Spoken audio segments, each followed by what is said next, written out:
बिस्मिल्लाहिर्रहमानिर्रहीम। Computer science के course distributed database system के साथ मैं हूं मोहम्मद मीर। इस सीरीज के लेक्चर नंबर 11 में आज डिस्कस करेंगे characteristics of Curie processor.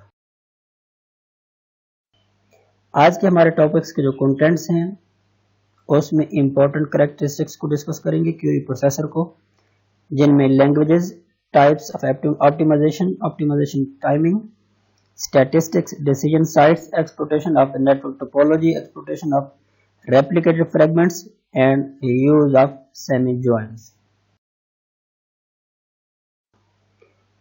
First इसकी प्रॉपर्टी या करेक्टरिस्टिक्स है क्यूरी प्रोसेसर की, वो है लैंग्वेजेस।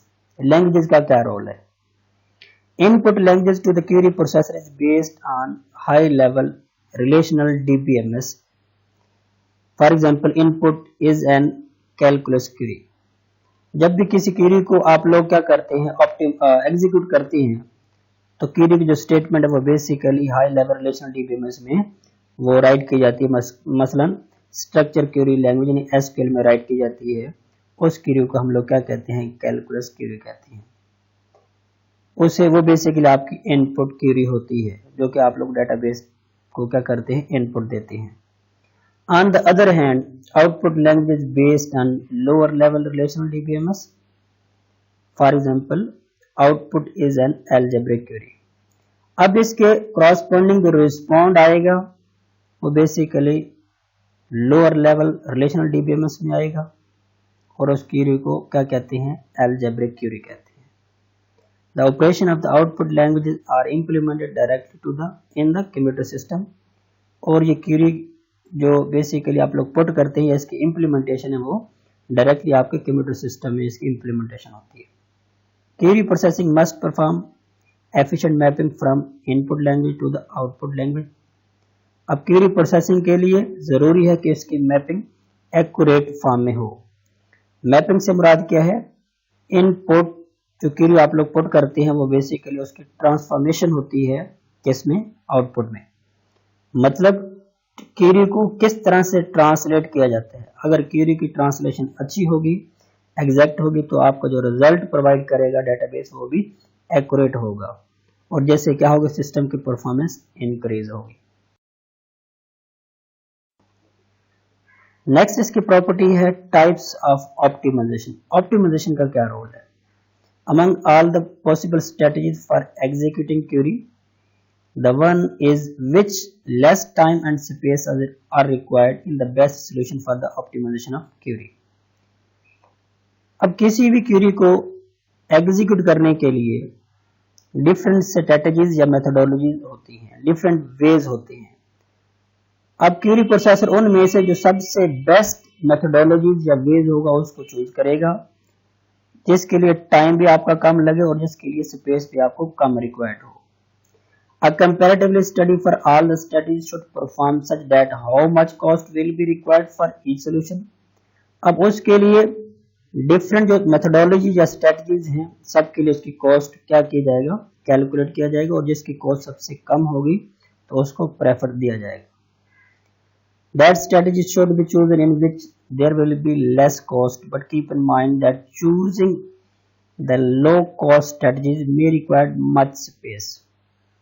लेकिन डिफरेंट जो स्ट्रेटजीज या मेथोडोलॉजीज होती हैं जिसकी कॉस्ट सबसे कम होती है उसको चूज तो किया जाता है, बट जिसकी कॉस्ट सबसे कम होती है उसका एक फैक्टर इफेक्ट भी करता है क्या? कि उसके लिए स्पेस हमें ज्यादा रिक्वायर्ड होती है, तो इस बात को भी हमें केयर करना पड़ता है।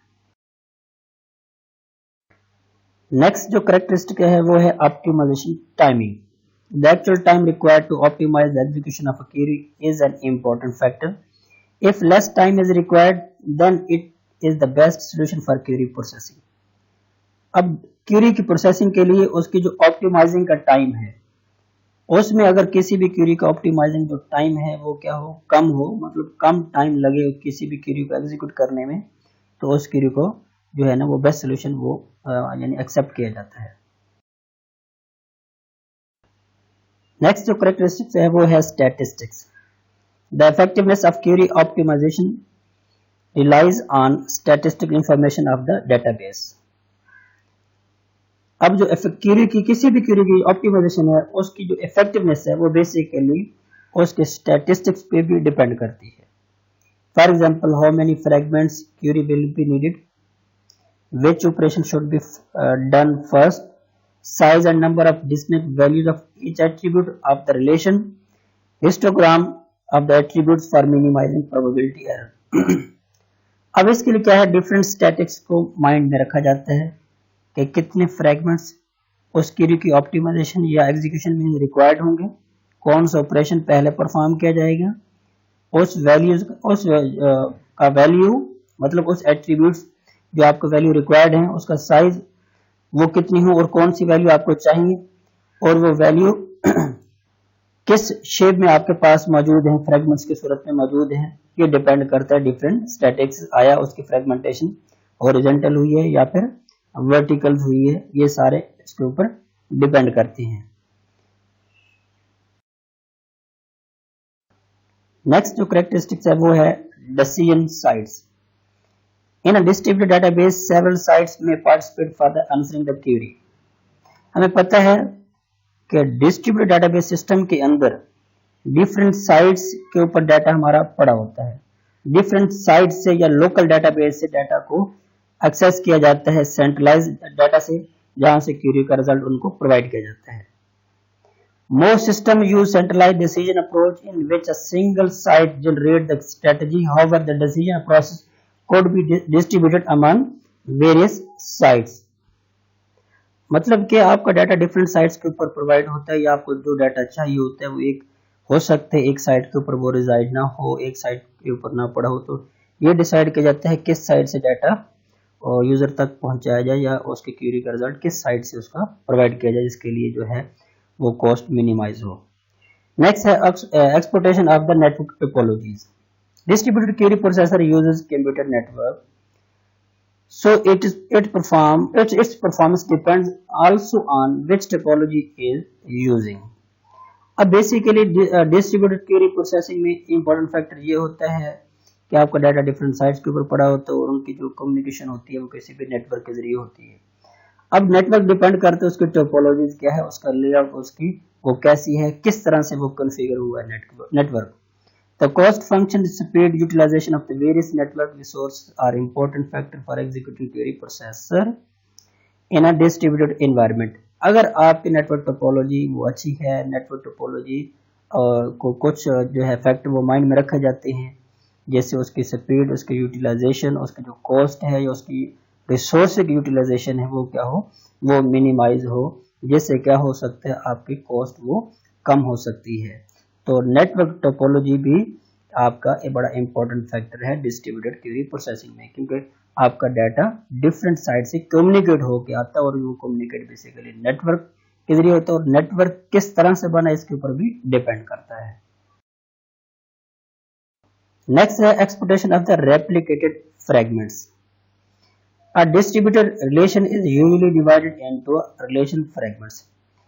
बेसिकली जो डिस्ट्रीब्यूटेड सिस्टम है उसके लिए क्या होता है, आपका जो रिलेशन या टेबल है वो बेसिकली फ्रेगमेंट्स में होता है। फ्रेगमेंट्स से मुराद क्या है, उसके पार्ट्स बनाए जाते हैं और डिफरेंट साइट्स के ऊपर उनको रखा जाता है। फ्रेगमेंट्स का जो टॉपिक है वो इसे प्रीवियस लेक्चर में भी डिस्कस हम लोग कर चुके हैं कि बेसिकल डाटाबेस या उस रिलेशन या टेबल का हम लोग क्या करते हैं, पार्ट्स बना देते हैं और उन पार्ट्स के हम लोग क्या करते हैं, रेप्लिकेट कर देते हैं किसी एक साइट के ऊपर या फिर डिफरेंट या फिर हर एक साइट के ऊपर उसको रख दिया जाता है।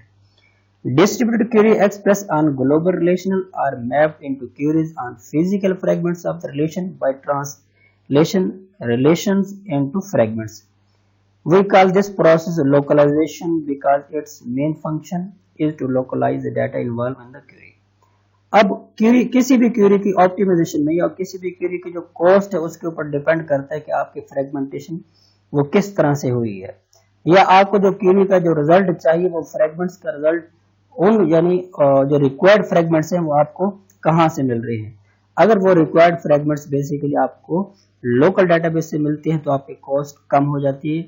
अगर आपके जो कॉस्ट है वो ज्यादा होगी कब, जब वो जो रिक्वायर्ड डाटा है वो बेसिकली डिफरेंट साइट या हर एक लोकल डेटाबेस के ऊपर मौजूद होगा तो उसकी कॉस्ट ज्यादा होगी। तो इसलिए अगर सिस्टम की परफॉर्मेंस अच्छी करनी है तो फिर क्या होगा कि हर एक साइट के ऊपर हमें फ्रेगमेंट्स को प्रोवाइड करना होगा। For higher reliability and better read performance it is useful to have fragments replicated at different sites. तो यही अगर आपको अच्छी परफॉर्मेंस देनी है या आपको जो आउटपुट है वो आप लोगों को फौरन प्रोवाइड करनी है, कॉस्ट कम करनी है और क्यूरी ऑप्टिमाइजेशन की, तो फिर उसके लिए बेहतर ये होगा कि हर एक साइट के ऊपर आपका रिक्वायर्ड डाटा जरूर होना चाहिए, यानी मतलब उसके फ्रेगमेंट्स जरूर होने चाहिए। नेक्स्ट है use of semi join operations.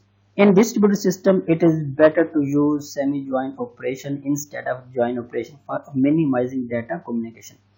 Data की कम्युनिकेशन को मिनिमाइज करने के लिए या कम करने के लिए सबसे बेहतर है कि जो ज्वाइंस होंगे उन ज्वाइंस में भी सेमी ज्वाइंस को प्रेफरेंस दिया जाए, यानी सेमी ज्वाइन ऑपरेशन परफॉर्म या करने चाहिए। अब बेसिकली ज्वाइंस क्या होते हैं, डिफरेंट जो रिलेशंस होते हैं, डिफरेंट जो टेबल्स होती हैं उनमें से डाटा किसी भी खास कंडीशन के अगेंस्ट मर्ज होके वो आउटपुट प्रोवाइड कर रहा होता है। लेकिन सेमी ज्वाइंट्स में क्या होते हैं, डिफरेंट कंडीशन लगाने के बाद जो रिक्वायर्ड डाटा है वो बेसिकली आपके ओरिजिनल या फर्स्ट टेबल से रिक्वायर्ड डाटा आता है, यानी डाटा की जो लेंथ है वो मिनिमाइज हो जाती है, वो कम हो जाती है, जिससे बेसिकली आपके कॉस्ट भी यानी कम्युनिकेशन जो कॉस्ट है वो भी कम अज कम हो जाती है। ये कुछ इंपॉर्टेंट कैरेक्टरिस्टिक्स थे क्वेरी प्रोसेसर के। मुझे उम्मीद है आपको ये वीडियो समझ आई होगी। अगर ये वीडियो आपको समझ आई है तो आप हमारे YouTube चैनल को सब्सक्राइब भी करें और बेल आइकन के ऊपर प्रेस भी कर दें। और ये लेक्चर कैसे लगा इसकी राय भी कमेंट सेक्शन में जरूर कीजिए। अल्लाह हाफिज।